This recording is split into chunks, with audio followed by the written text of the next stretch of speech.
comes in to help the natives, bring them up into this century.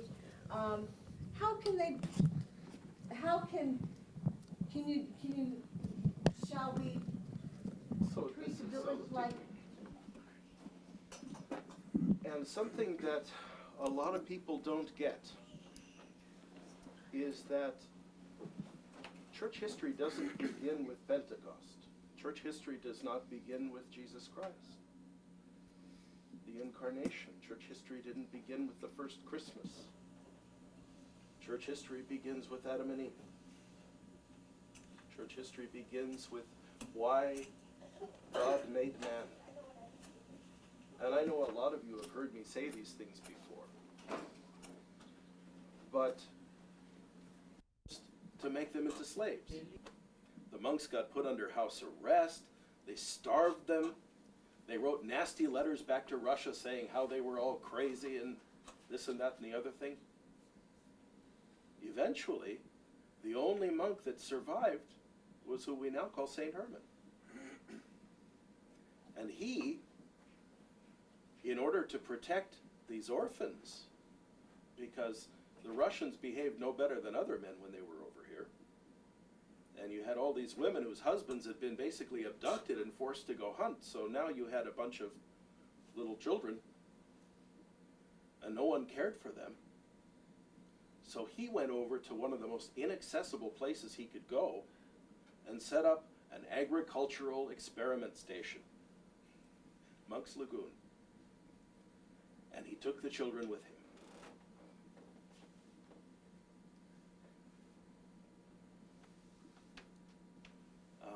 I'm sorry, I got distracted. I'm getting into straight history now.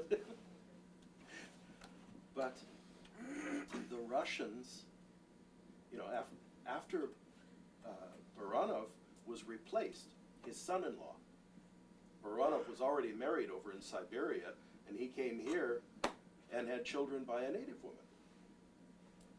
So he was a bigamist. We named streets after him, right? Like he's a hero. But his son-in-law, a young naval lieutenant, married one of his daughters. And after Baranov was removed, this man became temporarily the governor. And under him, these abuses, St. Herman said to him, look, all these things have been happening. And so all of those abuses were corrected. By the time the U.S. bought the holdings of the Russian-American company, the U.S. never bought Alaska, by the way. They bought the Russian-American company holdings, which was some ships, some trading posts, a few settlements. But somehow, it all got claimed. Anyway, by the time they bought the holdings of the company, most of the employees, and even in upper levels of management of the Russian-American company, were either native or Creole.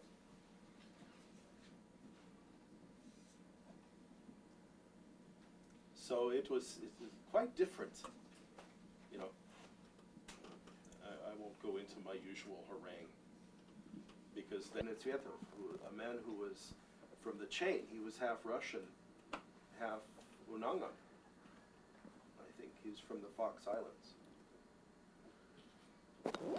When he went up to what's now Russian Mission, people from all these different tribes came to hear him speak. And thousands of people were baptized hearing him speak. Why? Did he give them money? No. He was starved along with them.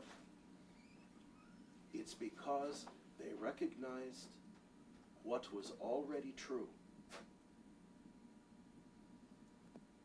They recognized what they knew already to be true. this takes us back to this open hand. The very word transmission, right? Tradition, that's the word. Tradition means literally to hand over. To hand over. And this is how subsistence people passed the truth on from generation to generation. It was taught. It was encoded in their songs. It was encoded in the way that they lived. And now, the elders are so important because you carry the same thing. You carry the same thing. And those of you who will become elders. Now I know when I was 17, I knew everything.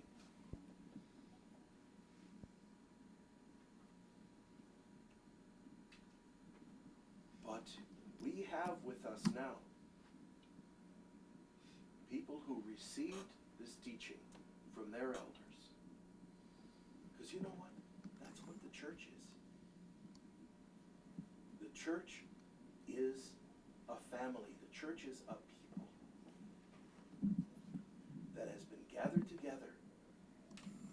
And this truth about healing, this truth about what it takes to be well, to be whole, is handed down generation to generation. If that teaching is missed, you know, so many people tell me, I don't go to church because when I was young, they dragged me to church by my ears, they pulled my ears, they slapped me. This morning it was west northwest, and now it changed to southwest. And I turned sour again. But on that, give Sven the tour. We did the tour, but we'll do it again. Been there, said that, done that. Oh, the village has changed a lot since 1951. The last time you lived here? Dad moved us to Old Harbor in 1951. And I was here in the village only for a few hours since then, on my way up to the camp. Yeah. Yeah, the last time I was here is 1998 when I went to take care of things. I inherited my dad's fish camp. Yeah. Who's watching the fish camp now? Alex Shugak. I wanted to go up there this trip if we could, but the weather has been so bad. Well, next time. Next time. Yeah, Nick and I were saying we can maybe borrow somebody's skiff or have somebody take us Yeah. around. That would be nice to do. Yeah, just give them some gas money because it's so expensive. No houses here, absolutely none.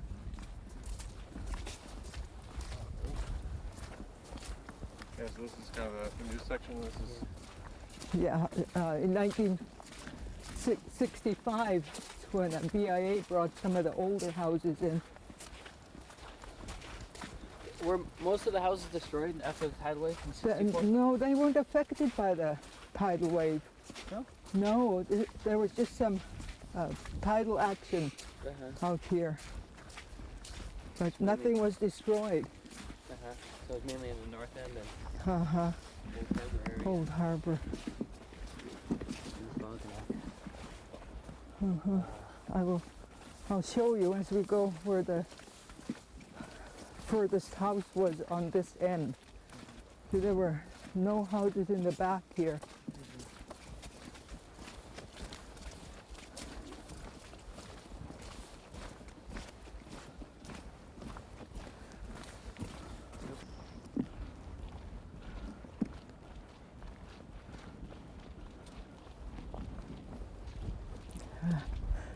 Let's see. If we go down that way, it would be better. The same route we took the other day. If we could stop here, you could tell us whose houses are whose. Yeah, I was going to say, right about where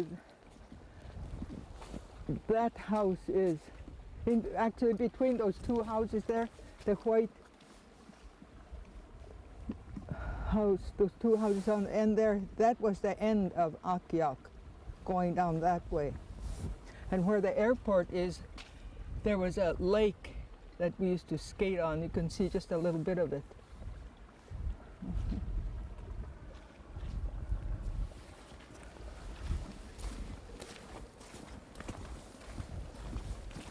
This road wasn't here at all. Like I said, there was nothing back here. And so these are on 65s and these houses here? These are the older, that's the BIA houses.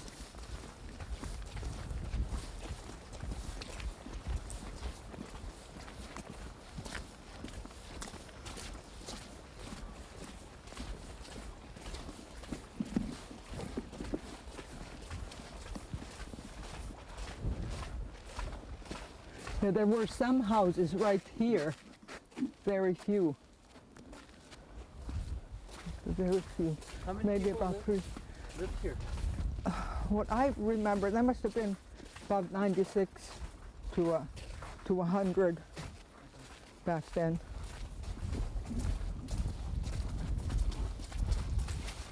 See, this is one of the roads that was here, original road.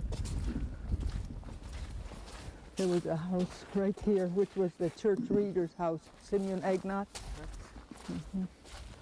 Simeon and his two sons lived in that house. And right here was the Phillips house, because they were right.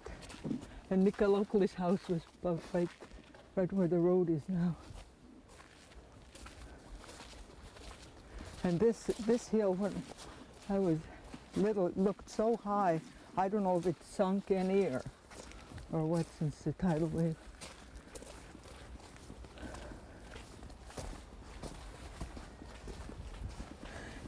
Have you taken a picture of that log house yet? Oh, yeah. No? That's that's an original for Akhiok.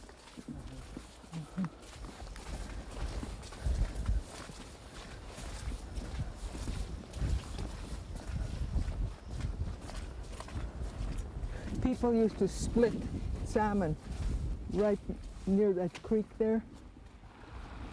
You see it? Oh, look at the ducks. That's neat. What are those, butterballs? Yeah, Rocky said I should send a box of shells down with you so somebody can get us some butterballs. Butterball duck a lot as little kids.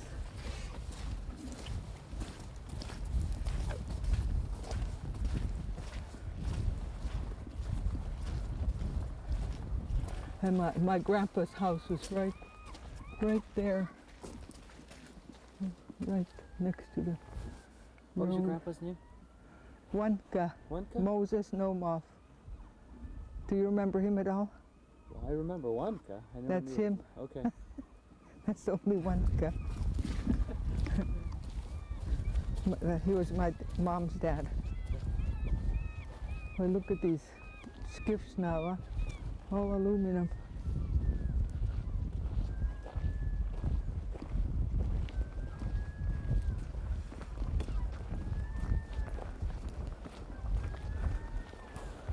Okay, you interviewed Mary Peterson.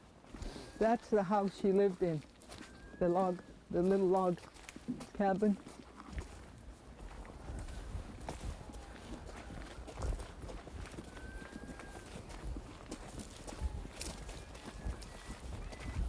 Maybe we can take a peek inside. It's Yeah, it's pretty messy in there. but it yeah. needs some cleaning up. I said they might if somebody cleaned that up, they might find some treasures in there. Never know.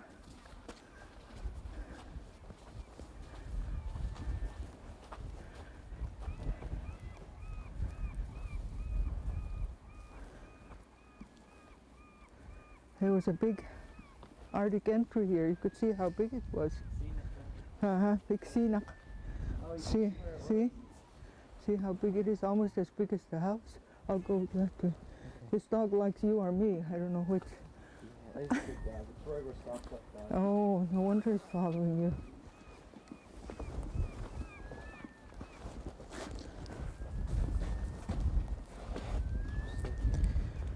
Look at that. There's the kitchen cabinets, homemade cabinets are still there. Look at that, huh? Look at how many coats of paint. Yeah. All the years. Look at how low our ceilings used to be. Very low. That would to conserve heat.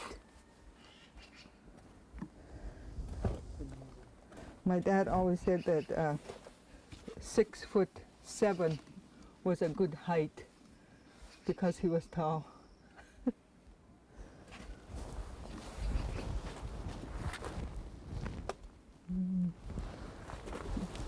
Now that house isn't very old. I mean, I shouldn't say that. 51. Oh, I just love the view. I really am enjoying the view. Because every window you look through from Mary's house, there's a view all around.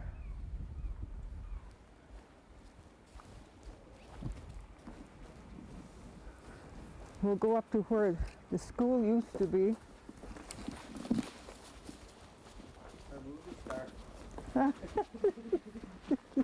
It was they called him Cash. Gabriela Cash. Right here. And then a house right here. That was Davis Peterson's house.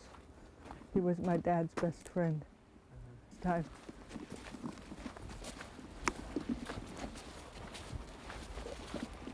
Turned around a little bit. That wasn't here.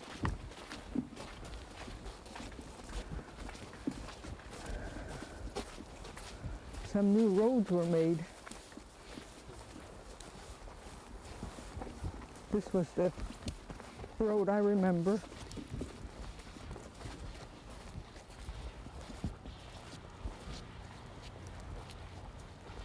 This was our ball field right here. Right there, we would play ball. And there. Right here, right next to this road. Right there. Then there were gardens here. We used to plant some vegetables, and I even saw some strawberry leaves. So they're running wild. So you're saying what used to be right here? This right here was the schoolhouse. It was a two-story. There was a teacherage right next to it where the teachers lived. And a big storeroom. It looked big to me then. Probably was. Yeah. Okay, Nick. Have a good safe flight.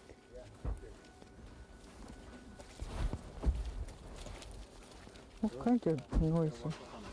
It's a good thing I put these shoes on. Okay, this was the road. There wasn't. Yeah, there was a road only as far as there were two houses right there. The Farsovich brothers had homes there. House right here. Let's see. The school is further down. Right somewhere between these two alder bushes.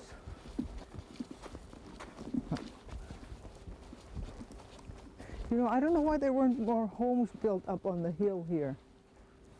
They were. Probably because of the wind. Well, my dad didn't mind the wind. Yeah. He wanted a good view. Well, the house, I think, was originally his dad's. Yeah. The Coyle house was right here. Fred Coyle's house.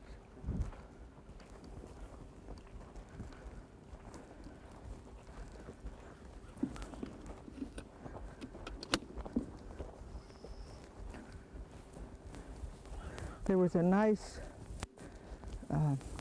platform right up here, and there were a few steps. It was always salvaging things. Just wanted to have a nicer place, I guess. Make things easier, nicer. So this is your house here? Yeah. Can you tell me where the living room and the Oh, yeah. kitchen, all that? Uh-huh. Yeah. Okay, we They make me feel like a real Kiwi. Yeah. Well, this was where our house stood. My mom and dad's house, right here. In fact, there's a picture of it up at in the school. Did you see it? Mm-hmm. Uh-huh. Yeah. Only thing is they must have blocked off the windows. Dad built Mom a sunroom. Actually, it was for the washing machine, to be out of the weather. He built that for her. It was such a nice. It stood right about here, somewhere in here. And this was our living room right here. You see how small it was. Do you know what? This was the kitchen. Now that I look over here, yesterday I was so day before yesterday I was so emotional. It kind of got twisted around a little bit. This was the kitchen right here, looking at the edges there. And that was our living room right here.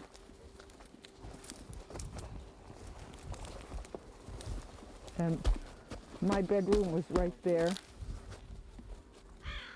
And then there was my uncle's house right down there.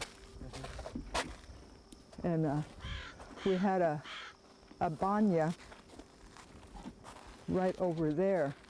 And that was the Czechoslovak Barabra, right there where you see the tin. I remember it being covered with sod. Mm-hmm. Okay. And then we had a chicken coop right on the side of it. The road is all covered up. My dad used to carry blocks of firewood from down the bank. And we had our outhouse down that way. In fact, we found a hole. Then we had a chute that would carry our garbage down to the beach. It was the Coyles and Dad used to use it. Uh-huh. So can we walk into the Pestrikoff first? Sure. Now, there I'll ask you to help me. Yeah, let's walk around this way like we did yesterday. Okay. I would like it if they would leave the foundation as much as they can there, Yeah, I don't think but then to clear it up would be nice. Mm-hmm. Mm-hmm. This is where our banya stood, right here. And my dad had a windmill on top of the Czechoslovak to charge the batteries. I remember we had one light bulb he rigged up one bare light bulb that we thought was so neat. And eventually he did get a generator, and the generator house was over there. And we had vegetable gardens that they would plant in the spring before we went to the cannery. First it was Alatak, and then after a while it was Mosier Bay. And we'd come back here to check the gardens. And once we came back, we didn't have any more chickens. I guess the dogs got them. Before Dad died, he wanted to take 12 chickens to the camp so they could have eggs. Yeah.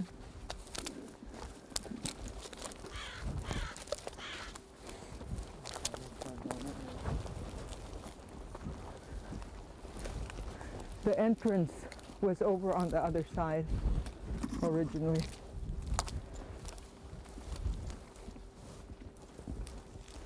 Whoops, let's see here. Here we go.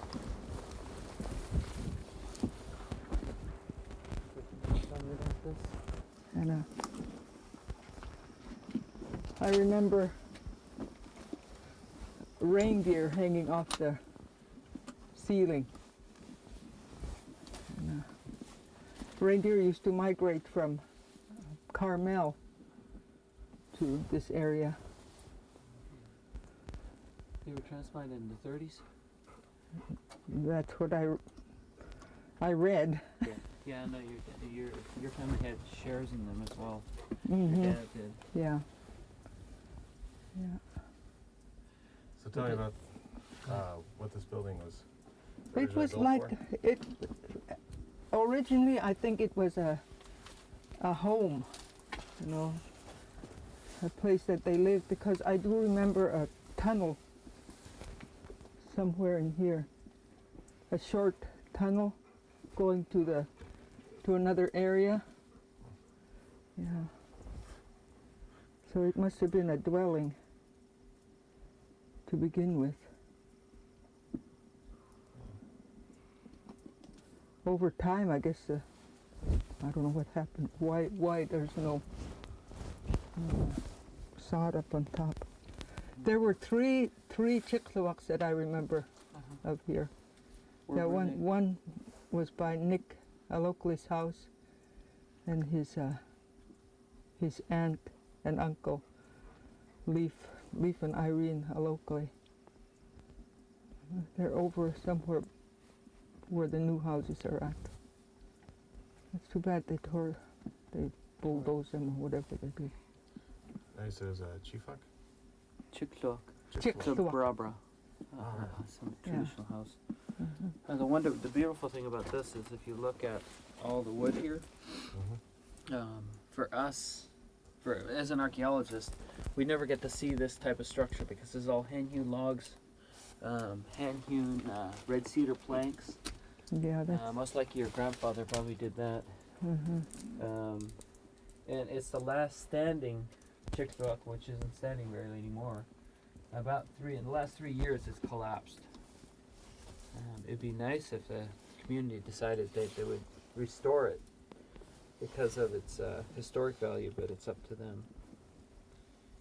I mean, it's just, I was so excited about seeing this and remembering Larry talking about this that I came and I photographed everything, all the corners, and even this stuff, even though it's more recent. But this stuff is the most important here for information on traditional Czechoslovak. You know, that house was built with red cedar. Yeah. Wow. Yeah. What did Dad say?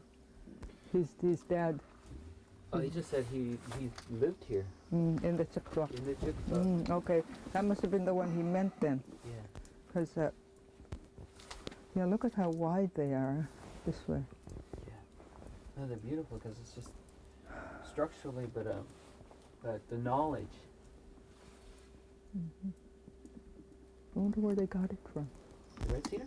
Yeah, Driftwood. just It's- nothing but driftwood. It's nothing but driftwood. It's the same thing that we're using today for the masks. Mm. And I was showing the boys how to split red cedar just like that, so that they know how now. It would be nice to try to encourage them to actually fix this. It Get some would be. creosote logs and then put them What I did is people were stepping on it, I picked up and I'm like, oh my goodness, here's a good plank mask to tell Larry's story about the Czechoslovak. And so what I did is last year I went and got willow and I made a hoop around it and I put it in the museum Oh, just to remember that part because I didn't it's the last part of it. Mm-hmm. I wish I had a piece of this red cedar. Some, the seal fat, they call it ushurki. It gets really crisp. She didn't want to cook it inside the house. It's good. Really good. Are we done in here? Yeah. Push me up here. There, thank you.